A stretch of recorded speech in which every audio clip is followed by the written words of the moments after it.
अच्छा, ये बताइए कि ये इकोनॉमिस्ट के हवाले से जो कंट्रोवर्सी हुई है पिछले दिनों, उस पर आप लोगों ने उनको ख़त लिख दिया है? जी, ख़त तैयार है, लेकिन उसकी ज़रा नोक पलक संवार रहे हैं, लेकिन उसको भेजेंगे ज़रूर, जैसा कि हमने वादा किया। अच्छा, भेजेंगे।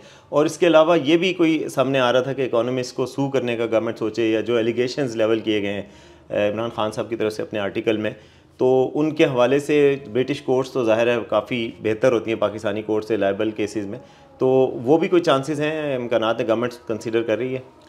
कोई भी इम्कान उसको आप खारिज इम्कान तो करार नहीं दे सकते, लेकिन आज जब हम गुफ्तगू कर रहे हैं, हमने अभी तक ऐसा कोई फ़ैसला नहीं किया। अच्छा, ऐसा फैसला नहीं। अच्छा, इकोनॉमिस्ट पे जब आपकी ट्वीट आई है उसके बाद से वो रोज़ ही तकरीबन उसको शेयर करना शुरू हो गए, बाकायदा उसको कुछ लोग कहते थे ट्रोल कर रहे हैं बाकायदा, तो आपको कभी रिग्रेट हुआ कि आप ना ही ट्वीट करते और ये चलते, आप एक आर्टिकल था छप जाता और ख़त्म हो जाता? नहीं, मुझे कोई पशेमानी नहीं है इस चीज़ की। हमने जो दुरुस्त समझा वो हमने किया।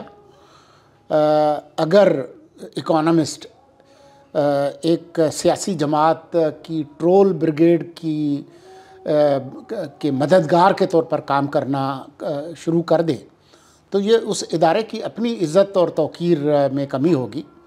मैं नहीं समझता कि दुनिया का कोई भी बड़ा जरीदा या मीडिया आउटलेट ये चाहेगा कि उसकी जो गैर जानिबदारी है उस पर हरफ आए और दुनिया को ऐसा लगे कि वो एक ख़ास सियासी जमात के ट्रोल ब्रिगेड के तौर पर काम कर रहा है। तो ये उनका अपना नुकसान है, हमारा कोई नुकसान नहीं। तो आपके ख्याल में वो ट्रोल ब्रिगेड के तौर पे काम कर रहे हैं सियासी जमात के?